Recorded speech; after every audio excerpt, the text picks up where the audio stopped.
자, 우리가 성이라고 하면 먼저 이렇게 여러분, 마음이 있어야 돼.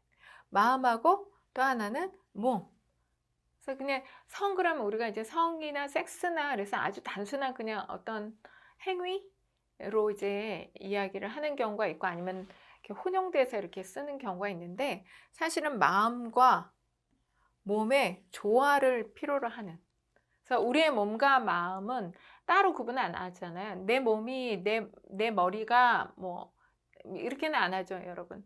우리가 보통 이제 내 생각이 내 말로 나오게 되는 거고 이 말이 다시 행동으로 옮겨지는 거잖아요. 그래서 결국은 내 생각이 나라고도 할 수가 있고 내 말이 또 나의 어떤 성품이다, 인격이다, 품격이다 이렇게도 이야기를 하거든요. 그래서 우리의 몸과 마음은 따로 구분되어 있는 것이 아니다. 필연적으로 어떻게 되어 있다? 연결되어 있다라고 할 수가 있습니다.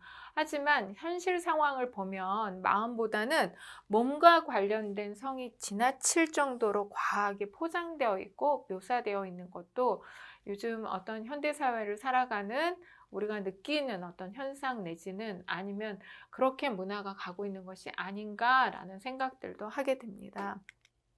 중요한 것들이 그렇듯이요. 인간의 성에서도 조화와 균형을 이루지 못하면 어려움이 뒤따를 수밖에 없죠.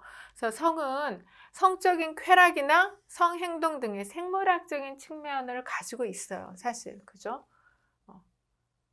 하지만 있을 뿐만 아니라 성에 대한 가치관도 있어야 되는 거죠. 여러분들이 어떻게 갖고 계신가? 여러분들의 이렇게 삶에 대한 어떤 태도일 수도 있고, 또 철학일 수도 있고, 세계관일 수도 있는 거잖아요. 결국 이제 여러분들이 무엇을 가장 중요하게 생각하시느냐에 따라서 여러분들의 어떤 생각, 또 여러분들의 어떤 생활, 여러분들의 어떤 하루하루가 달라지는 것처럼 이것도 되게 중요한 이야기죠.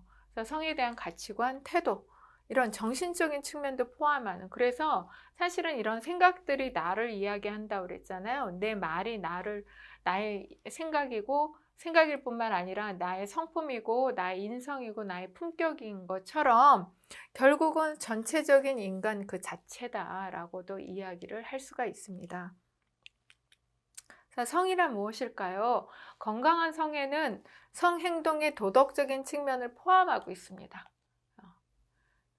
성행동에 대한 이런 도덕성이라는 것은요, 시대에 따라서 뭐 변화되죠. 또 킨제이 보고서나 또 보니까 마스터스와 존슨의 보고서가 나왔을 때 뭐 자유행위라든지 자녀의 성욕구, 또 혼의 관계 등에 대해서 사람들의 반응은 냉담했지만 지금은 어떤가? 이런 것들이 나왔을 때랑 지금이랑은 그에 대한 수용도 우리 부모님이 얘기할 때 어떤 성과 우리 시대에 지금 내가 느끼는 것, 또 우리 자녀들이 느끼는 거는 정말 다른 걸 알 수가 있죠.